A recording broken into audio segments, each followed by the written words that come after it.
Bueno, en realidad se te ha olvidado una cosa, que es lo de psicólogo.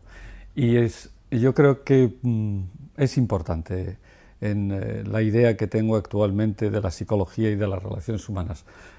Comencé por estudiar la carrera de psicología y eso matizó luego todas las demás, en el sentido de que tuve que adquirir o me vi obligado a adquirir una visión más holística o más integral. Además tuve la suerte de que en aquella época todavía se estudiaban, por cierto, autores alemanes, y yo soy de los que todavía estudiaba con Lerch y con un señor como Freud y con von Weizsäcker, por ejemplo, y eso ha influido mucho, y sobre todo luego cuando tuve que trabajar, me vi obligado a trabajar de médico de cabecera o médico de familia durante años.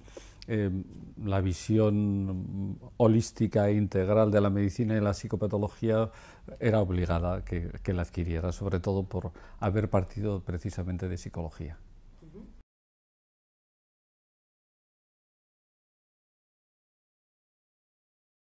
Hay muchas definiciones de psicopatología, pero la que yo prefiero utilizar actualmente es que es el estudio de las conductas y las representaciones humanas que dificultan el desarrollo bien personal, bien social. Es decir, cuando hay formas de pensar, sentir o actuar que dificultan la relación con los demás, dificultan el desarrollo con los demás o nos dificultan el desarrollo personal, eso es lo que podemos llamar psicopatología. Hay otras muchas definiciones, como el estudio de las conductas anómalas o el estudio de la conducta trastornada, pero yo prefiero utilizar el otro, que tiene más que ver con la relación interhumana y con el futuro del ser humano.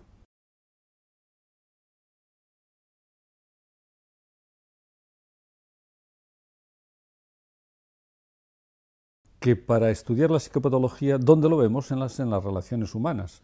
Una persona, pensamos que padece algún trastorno psicopatológico porque se comporta de forma anormalmente dañina para sí mismo o para los demás. Es decir, lo estamos viendo en la relación.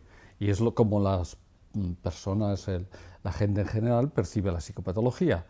Está bien percibida, además. A partir de ahí luego viene ya el estudio más científico, pero el ver que la gente se altera y que altera a los demás, eso es la psicopatología en realidad.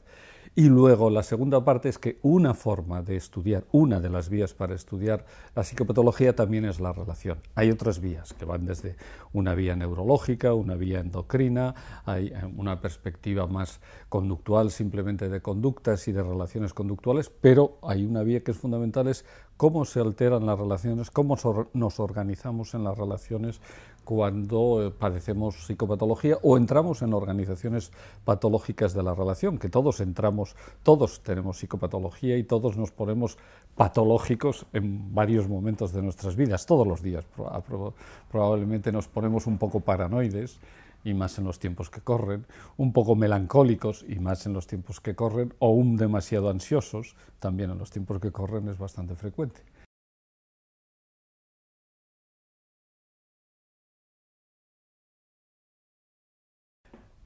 La infancia es el crisol de la personalidad. Es decir, esos 4 o 5 años que bien mencionas es cuando se asientan los elementos básicos, tanto genéticos, porque el desarrollo genético no es algo que nos transmiten nuestros padres como un saco de pelotas de tenis y que nos llevamos para toda la vida, sino que la genética se sigue desarrollando en función del ambiente en el que vivimos toda la vida, sobre todo la genómica cerebral tiene un desarrollo muy posterior al nacimiento. Entonces, después, en esos 4 o 5 primeros años, se asienta lo fundamental de la genética, se asienta lo fundamental del sistema nervioso central, se asienta lo fundamental de las formas de relación interhumanas, la psicología, se asienta lo fundamental de la posición que vamos a ocupar en el mundo, incluso a nivel social. Eso no significa que no se pueda modificar posteriormente, se puede modificar. Pero lo que también hay que tener claro es que cuanto más se aleje o cuanto más desviados estén esos 4 o 5 primeros años, más difícil es retrotraer aquellas desviaciones. Cuanto más patológicos sean esos primeros años, más esfuerzo tendrá que utilizar los profesionales y la sociedad en general para retrotraer aquello que ha pasado. Por eso es tan importante proteger la infancia y proteger los primeros años de la infancia, no solo por una cuestión económica o una cuestión humana, que es fundamental hacerlo, sino además incluso por una cuestión económica, si quieres economicista incluso, ¿no? Es decir, para ahorrar costos enormes a la sociedad. Cada niño, cada miles de niños que sufren innecesariamente en la infancia, eso significa personas que van a tener enormes limitaciones y que si hacen un trastorno mental grave van a hacer un gasto enorme social bastante inútil si se pudiera haber evitado previamente. Un orden que además hoy ya está cuantificado, del orden de los 68.000 euros año durante 20, 30, 40 años por no haber cuidado los 4 o 5 primeros años de este ser humano. Y lo principal es el daño personal y el sufrimiento personal y en su familia que no hemos logrado evitar.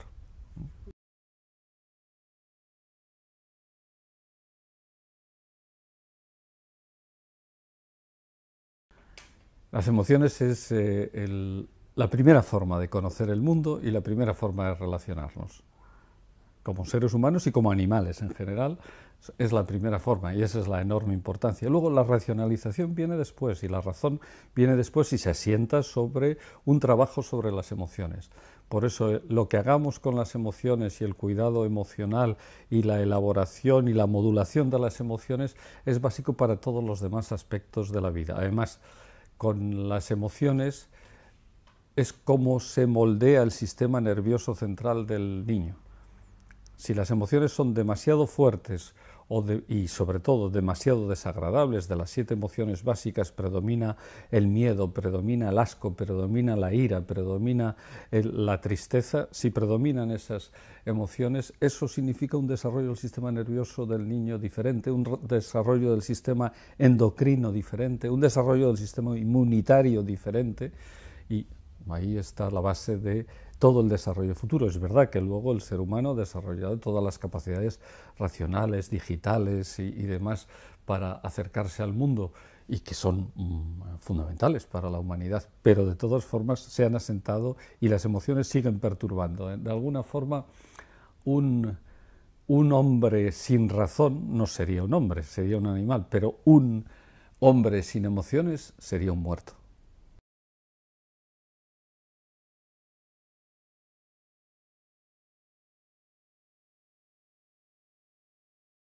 Pues sí, pues sí.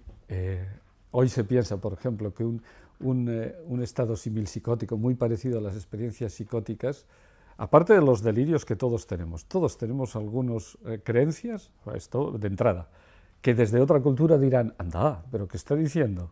¿No? Pues eso es, desde esa otra cultura sería un delirio, en nuestra cultura no, porque es generalizado. No hay una diferencia entre delirio y no delirio. Eso depende del punto de vista del observador. Cuando hay, creo que era el 40% de los adolescentes, 40 y tantos por ciento de los adolescentes australianos creen que existen los extraterrestres y que están ya entre nosotros. El 20 y tantos por ciento de los adolescentes españoles creen que existen los vampiros. Dicen y lo afirman, ¿no? ¿De verdad existen los vampiros? Hombre, algunos pensamos que esto es literatura y que el que se lo crea a lo mejor es un delirio. Ahí tiene pero incluso experiencias más aparatosas, como pueden ser alucinatorias. Hay un momento del sueño, hay 2 momentos claves, o 3 momentos claves en el sueño. Un primer momento que es el momento hipnagógico, cuando el sueño estamos entrando en el sueño. Y hay otro momento cuando estamos saliendo, el hipnopómpico, que se llama. Bueno, las palabras son lo de menos. Pero seguro que tú misma has tenido la experiencia de, en algunos momentos saliendo del sueño, aquello que estábamos soñando es real y durante unos minutos sigue siendo real, pero ya estamos despiertos, pero sigue siendo real y nos lo creemos como real. Eso es una experiencia alucinatoria de todos los días, que nos puede ocurrir todos los días. Y por supuesto, usando drogas es facilísimo facilísimo y peligroso pasar esa barrera. Y todo el mundo no, pero el 80% de los pacientes con psicosis encima han usado drogas legales e ilegales que facilitan ese salto de la barrera. Por eso no es tan disparatado ni raro lo que los adolescentes llaman quedarse colgado. Porque es verdad, si eres vulnerable te puedes quedar colgado al otro lado de la barrera, es decir, confundiendo, que eso es lo básico en la psicosis, el mundo interno con el mundo externo, que está dentro de nuestra mente y que está en el exterior. Esa es una barrera que oscila a lo largo de la vida y a lo largo del día. Y cuando un jefe nos empieza a tratar mal, empezamos a barruntar y podemos acabar barruntando una cosa delirante y vienen los compañeros y dicen, pero no, no es así, hombre, no, no te pases que te estás pasando. Bueno, nos ayudan a no delirar, pero si no existieran los compañeros y los seres queridos, acabaríamos delirando también. Y hasta viendo al jefe por la calle, o en la cola del cine, o en no sé qué.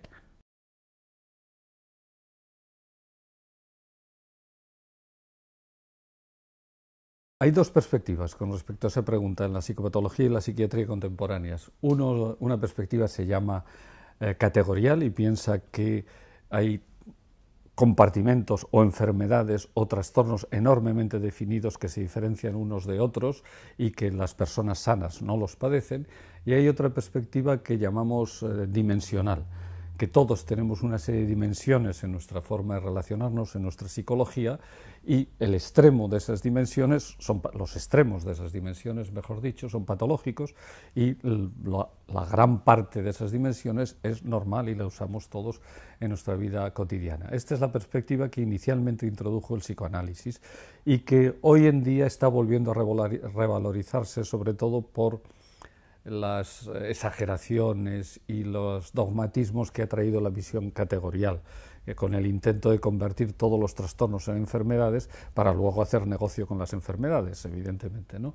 Pero esa es una derivación pragmática de una idea que es básica, que no hay una diferenciación clara entre trastorno mental y salud mental. Es una línea continuada tanto a nivel social como entre las diversas culturas, como en cada uno de nosotros.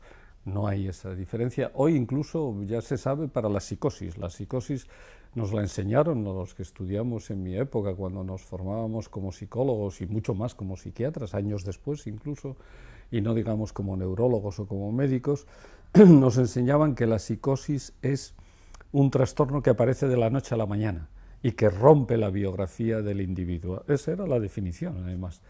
Bien, pues las dos ideas de esa definición son falsas. Y desde el principio había clínicos que decían no es así, sobre todo perdón, clínicos de orientación psicoanalítica, pero hoy en día, por ejemplo, hay otros muchos clínicos, algunos que han escrito en la colección 3P de psicopatología y psicoterapia de la psicosis, que lo hacen precisamente demostrando esto, tanto con estudios empíricos como con experiencias, como con relaciones clínicas, que no hay una diferenciación clara, ni incluso con la psicosis. Es decir, todos tenemos experiencias psicóticas a lo largo de nuestra vida, pequeñas experiencias psicóticas, por un lado.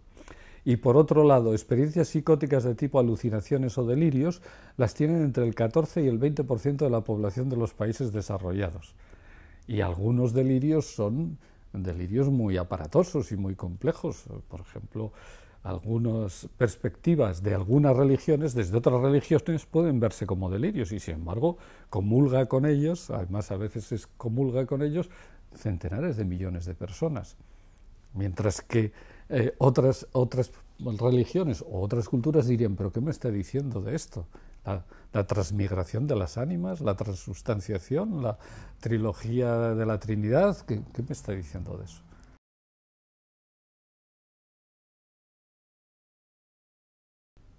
Bueno, el problema de curar las personas con psicosis es el término de curar. El término de curar es un término médico y no es directamente aplicable en psicología y en psicopatología. Yo creo que es un error aplicarlo porque significa que había algo y lo vamos a quitar. No es el trabajo en psicopatología, en psiquiatría. Hay algo que puede ser dañino, deformado, alterado, y lo que vamos a hacer es reelaborarlo, modularlo, recolocarlo. La idea es un poco diferente. No es un bichito, un microorganismo patógeno que produce una enfermedad. Eliminamos el microorganismo, o en términos informáticos eliminamos el virus o el troyano, y entonces ya podemos utilizar el pen o el disco duro o lo que se nos haya alterado. Las cosas no son así en psicopatología, en psiquiatría. Se trata de modular y de cambiar. Cuando una persona ha seguido un desarrollo desviado en varios aspectos de su personalidad y de sus relaciones, se trata de ayudarle a tener otro enfoque. Eso no es exactamente curar. Es decir, hay personas, por ejemplo, ¿qué sería curar una persona deprimida? Hay personas deprimidas que su forma de No estar deprimidas consiste en empezar a machacar al prójimo y en atacar al prójimo. Y hay grandes exterminadores de masas que eso significaba que se curaron de su depresión porque se dedicaron a los grandes exterminadores, aquellas personas tan normales, aparentemente un poco anodinas, un poco depres, un poco no sé qué, sin embargo cumplían su trabajo de exterminadores de forma dramática. No, no se puede hablar de curar, ni curar la depresión, ni de curar. Hay que hablar de mejorar, de cambiar, de readaptar y demás. Eso es un término que ahora está muy de moda en psicopatología y en psiquiatría muy internacional y muy actualizada, que es el recovery, la recuperación, la idea de recuperar al individuo, pero no recuperar lo anterior. A lo mejor no se va a recuperar lo anterior si el trastorno ha sido grave, pero recuperarle para la sociedad y para un desarrollo autónomo y lo más solidario posible. Eso sí, eso es lo que hay que tratar. Por eso la idea de curar es una idea muy medicalizada, como otras muchas cosas en psicología y psiquiatría hoy en día.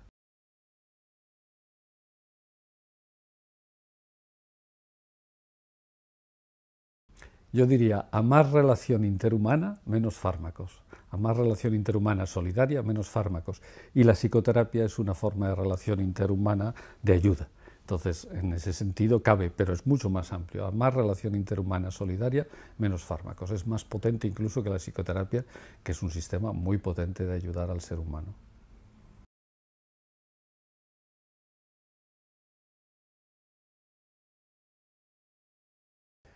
En nuestro país todavía no, afortunadamente, pero hay quien dice que estamos atrasados porque todavía el 9% de los niños no han sido diagnosticados como trastorno por déficit de atención con hiperactividad, el famoso TDAH o los famosos hiperactivos. La tendencia a aumentar y aumentar sin parar ese diagnóstico es una tendencia, simplemente, es un negocio. Punto. Es un negocio, además un negocio que, como decía, creo que se llamaba Charles Whitehurst, que era un gerente de la General Motors en los años veintitantos del siglo pasado, decía que la mejor forma de hacer negocios es crear un sentimiento de insatisfacción generalizado. Era un genio. Entonces se ha creado ese sentimiento de que los niños se mueven demasiado, no de lo que le hacemos para que se muevan demasiado. Ese sentimiento es que provoca demasiadas alteraciones, tanto en padres como en maestros como en sociedad, y entonces hay que tratarlo. Y alguien hace unos negocios fantásticos, porque además la tendencia es seguir consumiendo fármacos, las anfetaminas famosas que le dan a los niños, que luego se las prohíben cuando son adolescentes, pero primero se las dan durante años a esos niños, luego favorecen el que se sigan utilizando esos fármacos u otros en el futuro. Es un negocio, a mi entender, muy poco ético y que hay que pensarse mucho de utilizarlo, aunque se esté utilizando masivamente en nuestra sociedad. Produce daños. El usar fármacos en general en la infancia impide un desarrollo un ortodesarrollo, un desarrollo normal del sistema nervioso y de las relaciones. Y hay que pensárselos. A veces no queda más remedio que usar fármacos en la infancia, poquísimas veces, y la OMS lo desaconseja, pero está de moda el decir esto. Lo que impide es pensar, bueno, ¿y por qué este niño se mueve tanto? Se piensa, por ejemplo, trastorno por déficit de atención con hiperactividad. Y este niño que tiene un trastorno por déficit de atención, lo primero que hay que pensar es cómo lo atendieron. ¿Cómo fue atendido? Por ejemplo, cada vez está más de moda el sistema que se llama de cuidados múltiples.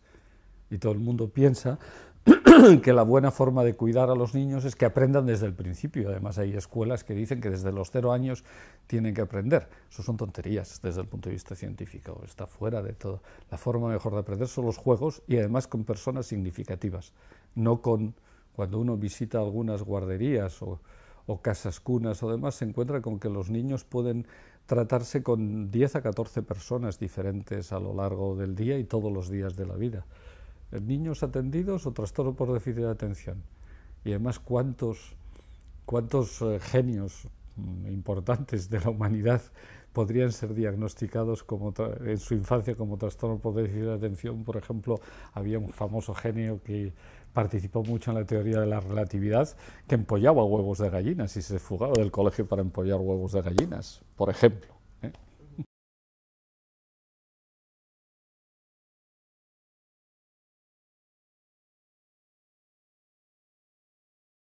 un peligroso negocio. Ha sido uno de los, no sé si lo estudian en las escuelas de periodismo y en las escuelas de economía, pero ha sido uno de los grandes triunfos económicos, nocivos para la humanidad, pero uno de los grandes triunfos económicos del siglo pasado y de este siglo. El que el 10% de la población catalana en cualquier momento esté, en estos años, esté en tratamiento con antidepresivos y el 14% de todos nosotros en algún momento nos vayan a diagnosticar una depresión. Eso es un triunfo de un estilo de vida, de un estilo de hacer negocios y de un negocio concreto altamente nocivo para la población, lo cual no significa que no exista la depresión y que no, en algunos casos que no haya que usar fármacos en la depresión, ciertamente, y que además hay fármacos antidepresivos mucho mejores que en el siglo pasado y que ha habido un gran desarrollo en todo esto. Pero de ahí a ese sistema de diagnosticar masivamente la depresión, yo hablo del sobrediagnóstico y sobretratamiento de la depresión. No hay ninguna demostración, eso sí, se ha estudiado incluso en España. Hay estudios empíricos que muestran que no hay ningún efecto social positivo del uso masivo de psicofármacos para la depresión, ninguno. Los suicidios no solo no han disminuido, sino que han aumentado, las bajas laborales por depresión se han multiplicado por 3 o 4, etc. Y además, lo que es más grave, las depresiones más graves se tratan menos, porque se diagnostican menos dentro de la nube de que todo el mundo tiene depresión, entonces se ven menos las reales depresiones de los que acaban, primero que sufren muchísimos años y pueden acabar suicidándose o provocando accidentes graves. Ya se sabe que una parte importante de los accidentes de circulación tienen que ver con depresiones maltratadas o no atendidas, pero graves.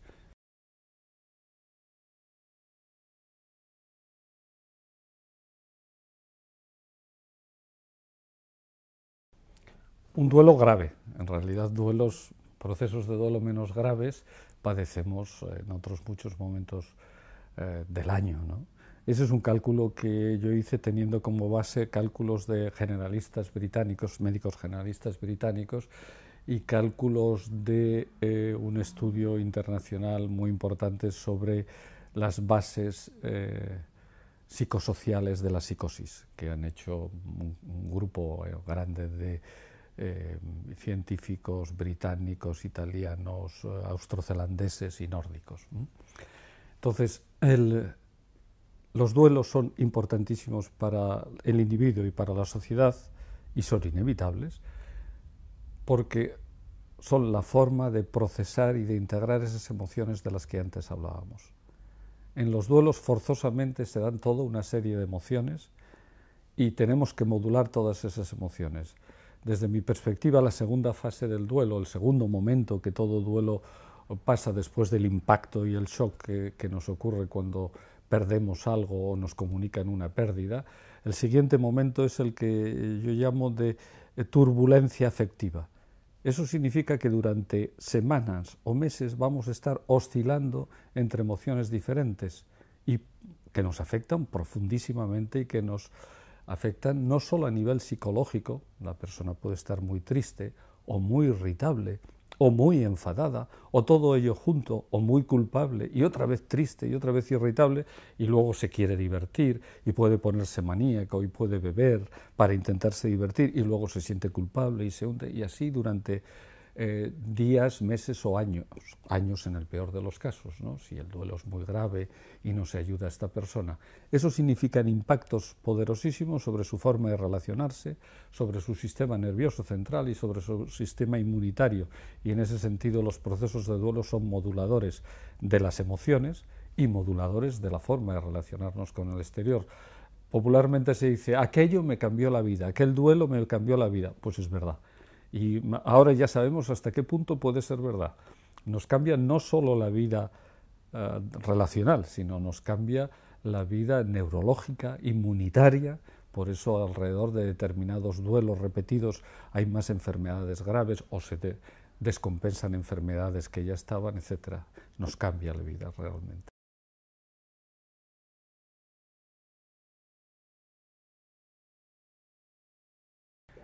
Pues el humor es un conjunto de emociones. Hay quien lo considera una emoción y según la etimología antigua y la perspectiva antigua era la base de todas las emociones, pero desde un punto de vista más actualizado, el humor y el sentido del humor es una mezcla de emociones básicas como son la emoción de la sorpresa y el conocimiento. Los chistes están basados en ideas y en sorpresas.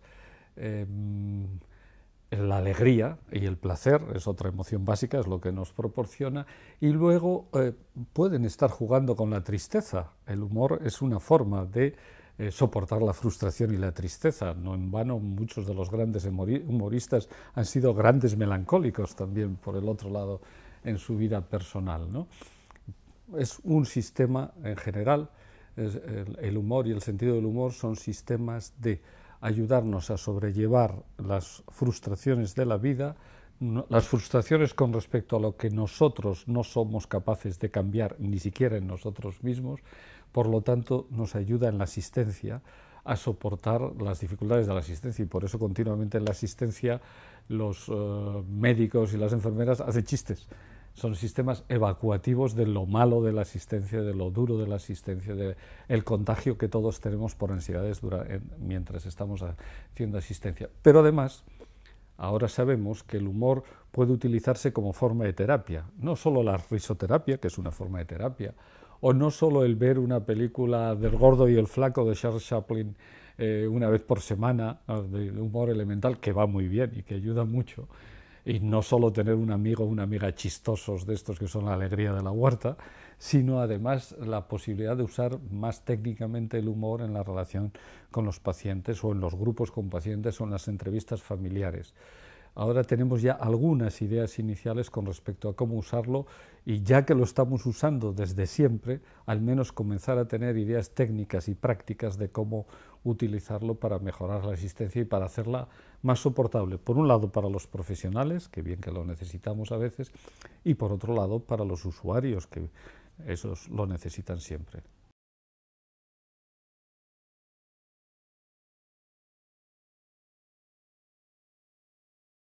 Yo no creo que sean recortes.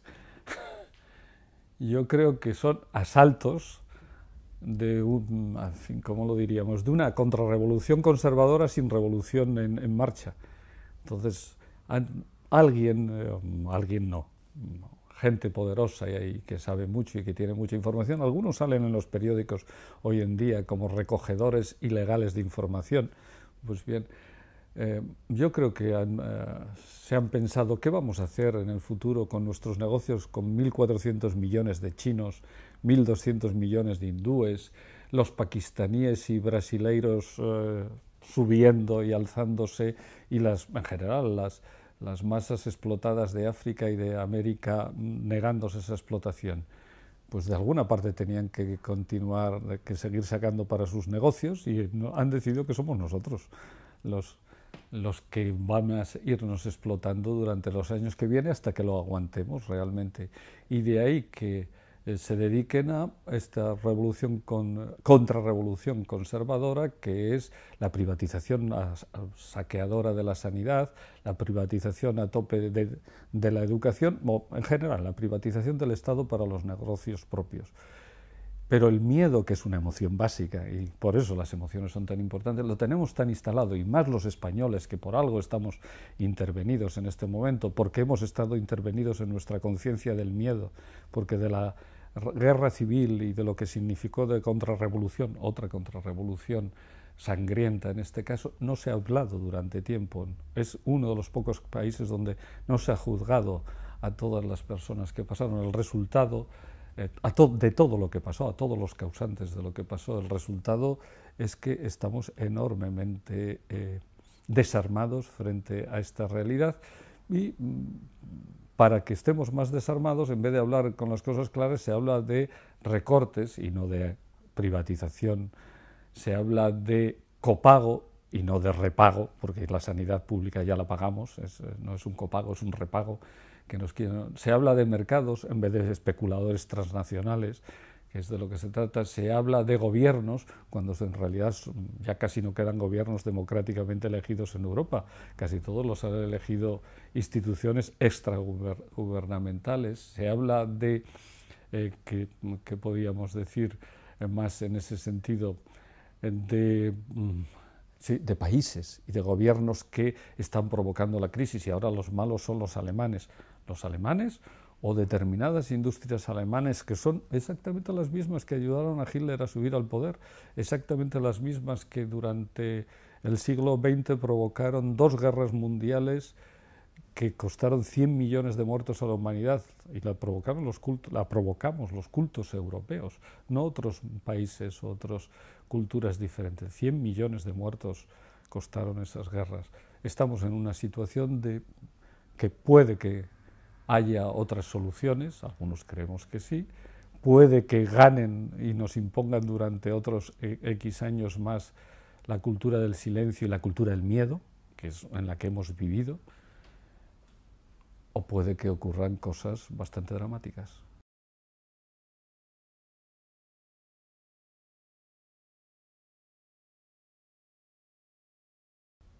En la colección 3P, que es la forma de abreviar y de hacer periodístico lo de psicopatología y psicoterapia en la psicosis, era un intento de transmitir otra idea de la psicosis.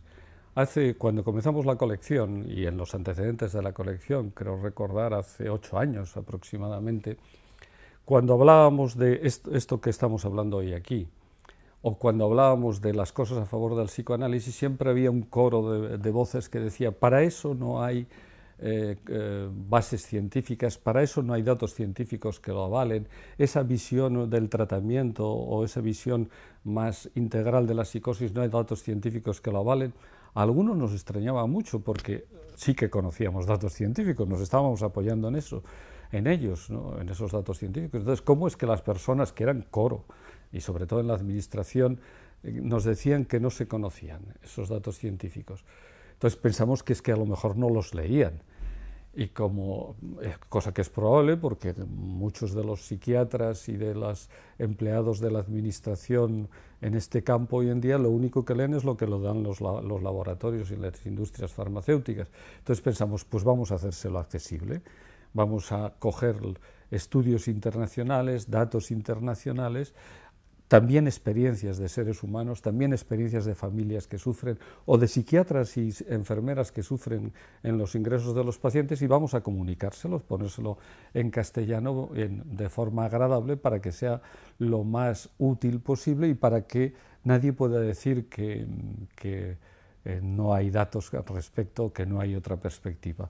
De eso se trataba simplemente la colección de psicopatología y psicoterapia de la psicosis, de proporcionar datos, experiencias y vivencias de que otra forma de ver la psicosis es posible en general, que otra forma de ver el mundo es posible, y que esa forma ya está en no es del mundo futuro.